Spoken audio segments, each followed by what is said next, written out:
This channel does not promote any violence, harmful, or illegal activities. All content provided by this channel is meant for an educational and information purpose only. জোড়া ভূমিকম্পে কেঁপে উঠল ভারতের প্রতিবেশী দেশ Myanmar. প্রথম কম্পন অনুভূত হয় বেলা 11:50 এবং কম্পনের তীব্রতা ছিল 7.2। পরে 12:02 দ্বিতীয় কম্পন অনুভূত হয়, সেক্ষেত্রে রিক্টার স্কেলের তীব্রতা ছিল 7 এবং ভূমিকম্পের ফলে ইতিমধ্যে বড় বড় বাড়ি হেলে পড়েছে। সেই ছবি আমরা আপনাদের দেখাচ্ছি।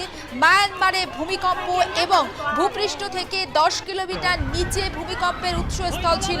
11:50 প্রথম ভূমিকম্প অনুভূত হয়। রিক্টার স্কেলে তার তীব্রতা ছিল 7.2 এবং ভূমিকম্পের ফলে কিভাবে ক্ষয়ক্ষতি হয়েছে তার একটা খণ্ডচিত্র এই মুহূর্তে আপনারা স্ক্রিনে দেখতে পাচ্ছেন। থরথরিয়ে কেঁপে ওঠে কার্যত সবকিছু, ভেঙে পড়ে একের পর এক বাড়ি। মায়ানমারে জোড়া ভূমিকম্প, আর সেই ভূমিকম্পের প্রভাব পড়েছে বাংলাতেও। আমরা সরাসরি কথা বলবো এই মুহূর্তের আপডেটের জন্য সায়ন্তিকা বন্দ্যোপাধ্যায়ের সঙ্গে। সায়ন্তিকা, সর্বশেষ আপডেট কি পাচ্ছি?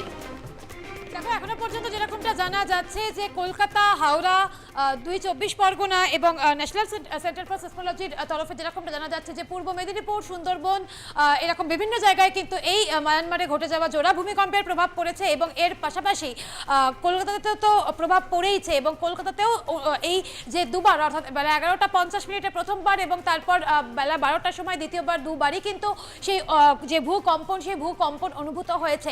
রাজ্যের পাশাপাশি চীন, মায়ানমারে তো বটেই, থাইল্যান্ডেও কিন্তু বড়সড় একটা প্রভাব পড়েছে এবং যেরকমটা এখনো পর্যন্ত জানা যাচ্ছে যে ভূমিকম্পের এই ব্যাপক প্রভাব কিন্তু থাইল্যান্ডেও পড়েছে, সেখানেও প্রবল কম্পন অনুভূত হয়েছে এবং ব্যাংককে একটি নির্মীয়মান বহুতল সেটি ভেঙে পড়েছে। জলোচ্ছ্বাস দেখা গিয়েছে বড় বড় হোটেলগুলির যে সমস্ত সুইমিং পুল রয়েছে সেখানেও। এবং মায়ানমারের যে ক্ষতির কথা এখনো পর্যন্ত আমাদের কাছে যেরকমটা খবর এসে পৌঁছেছে যে মায়ানমারে কিন্তু ব্রিজ ভেঙে পড়েছে এবং আরও বেশ একটা বড়সড় ক্ষয়ক্ষতির আশঙ্কা করা হচ্ছে। ইতিমধ্যেই প্রশাসনের তরফে যে প্রস্তুতি সেটা কিন্তু সেই যে কাজকর্ম, যে প্রস্তুতি সেটা কিন্তু শুরু হয়ে গিয়েছে এবং আফটার শকেরও একটা আশঙ্কা থেকে যাচ্ছে। অর্থাৎ আগামী আর কিছুক্ষণের মধ্যেই হয়তো মায়ানমার আরও একবার কেঁপে উঠতে পারে, এরকম সম্ভাবনা উড়িয়ে দেওয়া যাচ্ছে না। তবে সব থেকে চিন্তার বিষয় যেটা থাকছে তা কিন্তু নিঃসন্দেহে কলকাতাকে কেন্দ্র করে, কারণ শুধুমাত্র এই গত কয়েক মাসে বেশ কয়েকটি ভূকম্পনের খবর কলকাতা থেকে সামনে এসেছে। সেই জায়গায় দাঁড়িয়ে কলকাতা কি আগামী দিনে হয়ে উঠতে চলেছে ভূমিকম্প প্রবণ, সেক্ষেত্রে কিন্তু একটা অশনি সংকেত, একটা বড়সড় বিপদকে কলকাতাবাসীর জন্য অপেক্ষা করছে, এমন একটা সম্ভাবনা কিন্তু ইতিমধ্যেই তৈরি হয়ে গিয়েছে। জুলেখা, একেবারে নজর থাক। সায়ন্তিকা, আপাতত তোমাকে ধন্যবাদ এবং এই ভূমিকম্পের খবরের দিকে আমাদের নজর থাকবে, কারণ জোড়া ভূমিকম্পে কেঁপে উঠেছে মায়ানমার এবং তার প্রভাব এসে পড়েছে শহর কলকাতাতেও। কলকাতাতেও ভূমিকম্পের প্রভাব লক্ষ্য করা গিয়েছে।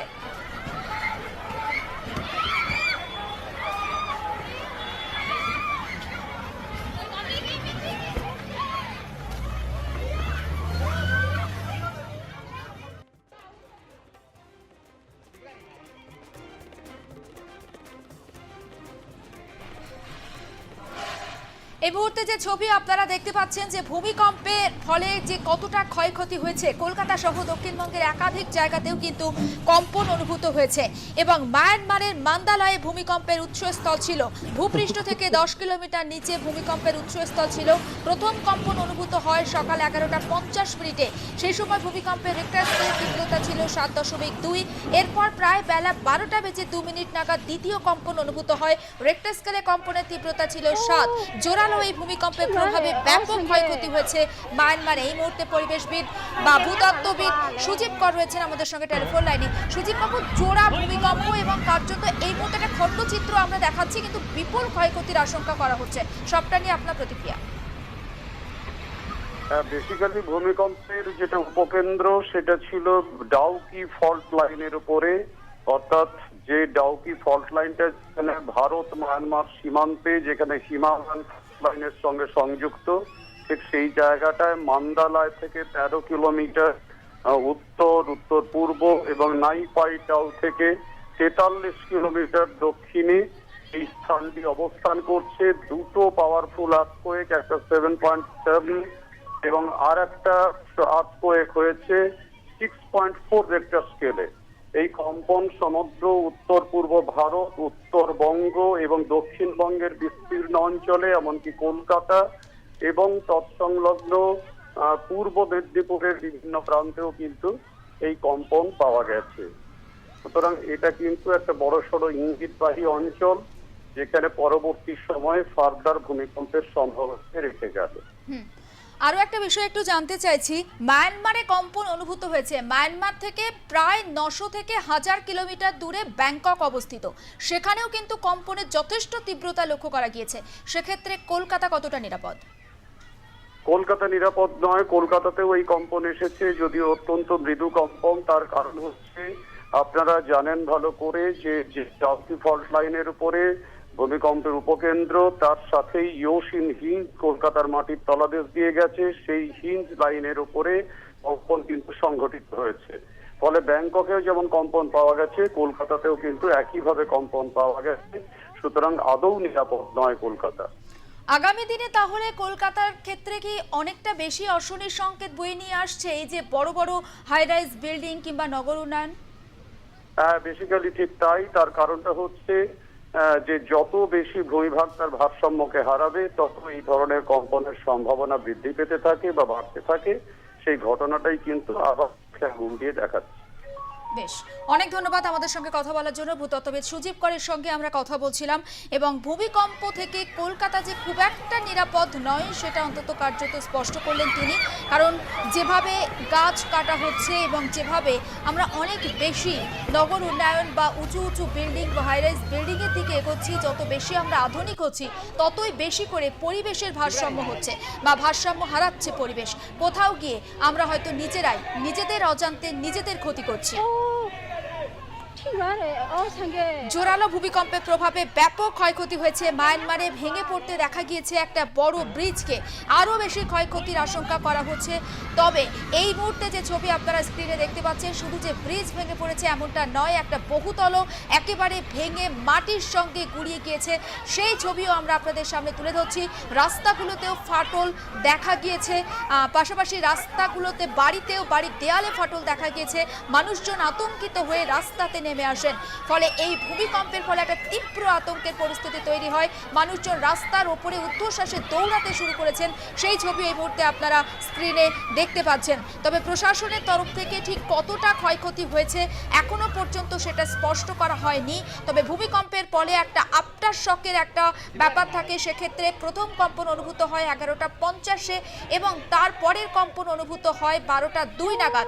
ফলে এখনো কি আফটার শকের কোনো রকম কোনো সম্ভাবনা থেকে যাচ্ছে, সেটাও কিন্তু ভূতত্ত্ববিদরা একটা বিষয় বিবেচনা করছেন। ফলে ক্ষয়ক্ষতির মাত্রা যে আরো কিছুটা হলেও বাড়তে পারে সেটা নিয়েও কিন্তু যথেষ্ট একটা আশঙ্কা রয়েছে। ভূমিকম্পের ব্যাপক প্রভাব দেখা গিয়েছে থাইল্যান্ডেও, সেখানেও জোরালো কম্পন অনুভূত হয়েছে। ব্যাংককে একটা নির্মীয়মান বহুতল ভেঙে পড়ে, সেই ছবিও আমরা আপনাদের সামনে এই মুহূর্তে তুলে ধরছি। এই মুহূর্তে পরিবেশবিদ সুভাষ দত্ত রয়েছেন আমাদের সঙ্গে টেলিফোন লাইনে। সুভাষবাবু, এই যে প্রথম ভূমিকম্প হচ্ছে এমনটা নয়, বিগত কয়েকদিনে অর্থাৎ আমরা দেখেছি একবার ফেব্রুয়ারির গোড়ার দিকে 1 সপ্তাহের ব্যবধানে পরপর 3 বার কম্পন অনুভূত হয়। কোথাও গিয়ে পরিবেশ কি তার যে ভারসাম্য সেটা হারাচ্ছে? কেন ভূমিকম্পের প্রবণতা এত বৃদ্ধি পাচ্ছে? ভূমিকম্পের প্রবণতা বৃদ্ধিটা তো সেটা কিছুটা প্রকৃতির ওপর, সেটা আমাদের কিছু, কিন্তু আমি এখানে দুটো ভাগে ভাগ করি। একটা হচ্ছে ম্যানমেড ফ্যাক্টর, গডমেড ফ্যাক্টর। গডমেডে যেটা সেটা আমরা কিছু করতে পারবো না, কিন্তু কলকাতা শুধু ভূমিকম্প প্রবণ এলাকা নয়, কলকাতার বিপদের আশঙ্কাটা অনেক অনেক বেশি। তার কারণ সফট সয়েল, মাটির নিচে জল আমরা তুলে ফেলছি, মাটির নিচে যে স্তরগুলো হচ্ছে সেই স্তরটা ডিস্টার্ব হচ্ছে। অল্প একটু ঝাটকাতেই কিন্তু বাইরে যেখানে সলিড মানে মাটিটা অনেক শক্ত, সেখানে কিন্তু বিপদ কম হবে। আমাদের কলকাতার বিপদে বেশি, এবং বহুতল বাড়ি এবং বেআইনি বাড়ি, গায়ে গায়ে বাড়ি, কোনো আইন না মেনে বাড়ি, তার যে ভিতে মাটির নিচে কি গেছে, কতটা গেছে, এবং এবং এবং আর্থকুয়েক প্রোন যে মেটেরিয়াল বা যে প্রসেস, সেগুলো আদৌ ফলো করা হয় না। এখানে হচ্ছে মানে বেআইনি কাজের একটা স্বর্গরাজ্য। সুতরাং এই স্বর্গরাজ্যে ভূমিকম্প তার মানে ভীষণ খারাপ ভাবে জাঁকিয়ে বসতে পারে কোনোদিন। আরও একটা বিষয় জানতে চাইছি, আপনি বলছেন যে কলকাতার মাটি সফট সয়েল, অর্থাৎ কোথাও গিয়ে এই মাটি আলগা মাটি, কিন্তু তারপরেও এই যে বহুতলগুলো নির্মাণ হচ্ছে, প্রমোটিং এর ব্যবসা, সেটা তো দিনের পর দিন বৃদ্ধি পাচ্ছে। না, আসলে কি নোট ব্যাংক এবং ভোট ব্যাংকের জন্য আমরা এমন কাজ করছি যে ব্যাংকটাই লাল বাতি চলে যাচ্ছে।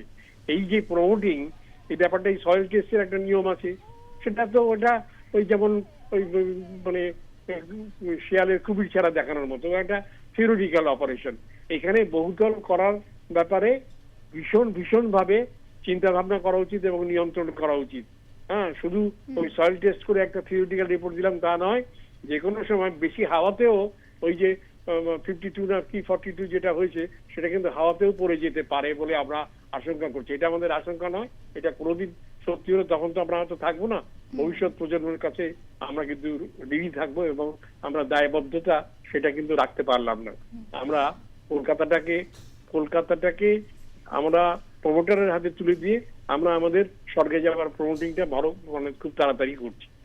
তাহলে তো এখান থেকে একটা প্রশ্ন আসাটাই স্বাভাবিক সুভাষবাবু, এইভাবে আমরা যত বেশি আধুনিক হচ্ছি তত বেশি নিজেদের বিপদ নিজেরাই ডেকে আনছি এবং একেবারে যদি আমরা কলকিয়াল ল্যাঙ্গুয়েজে বলি যে নিজেদের পায়ে নিজেরাই কুড়ুল মারছি। না, এটা তো বটেই। Comfort convenience cause catastrophe. যত যে বেশি কমফোর্ট করবে তত মানে পুরো ব্যাপারটাই কিন্তু মানুষের আগ্রাসন।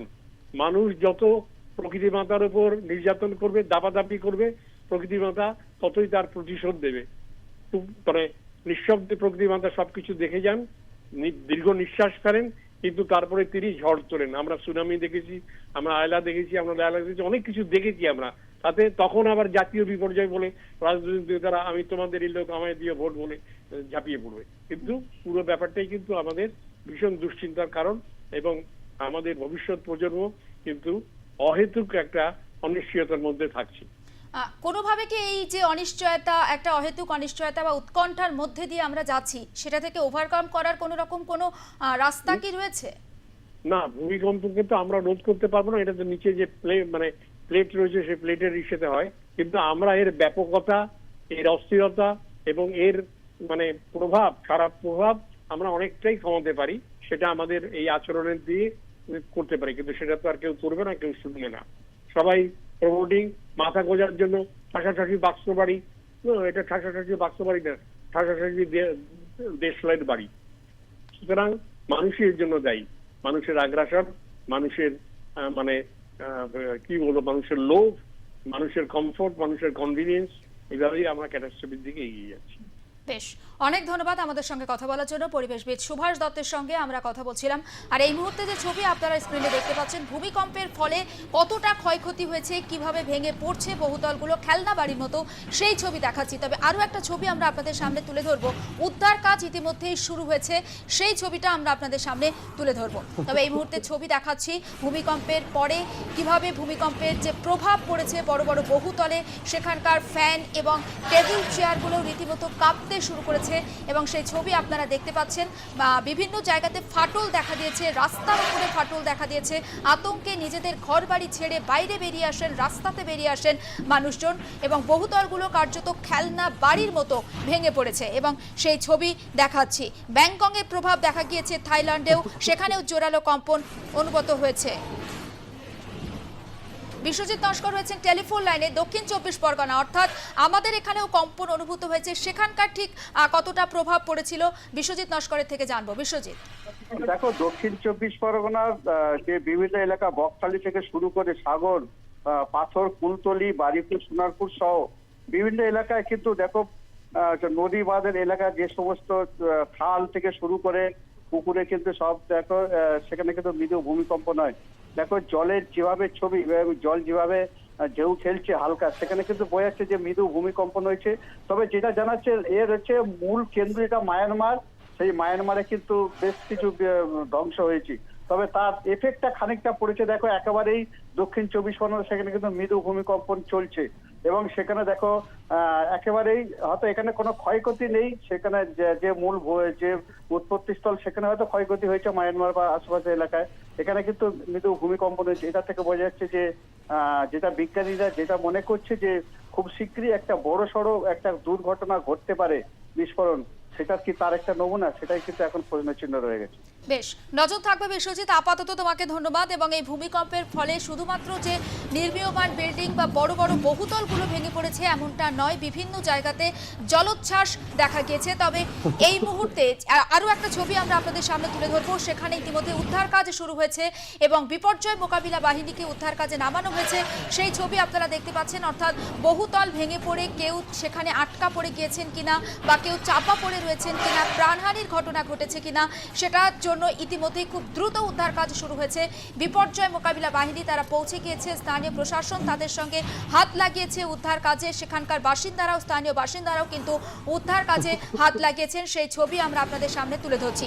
মায়ানমারের জোড়া ভূমিকম্প আর তার প্রভাব পড়েছে বিভিন্ন জায়গাতে এবং মায়ানমারে প্রথম কম্পন অনুভূত হয় সকাল 11:50 নাগাদ, দ্বিতীয় কম্পন অনুভূত হয় 12:02 নাগাদ। প্রথম কম্পনের তীব্রতা ছিল রিক্টার স্কেলে 7.2, দ্বিতীয় কম্পনের তীব্রতা ছিল রিক্টার স্কেলে 7। আর এই কম্পনের প্রভাব শুধুমাত্র যে মায়ানমারে সীমাবদ্ধ ছিল এমনটা নয়, ব্যাংকক, থাইল্যান্ড সহ ভারতেও কম্পন অনুভূত হয়েছে। উত্তর পূর্ব ভারতের দিল্লি সহ আমাদের এখানকার কলকাতার বিভিন্ন জায়গাতে কম্পন অনুভূত হয়েছে, পশ্চিমবঙ্গের বিভিন্ন জেলাতেও কম্পন অনুভূত হয়েছে এবং এই কম্পনের ফলে ব্যাপক ক্ষয়ক্ষতির আশঙ্কা করা হচ্ছে।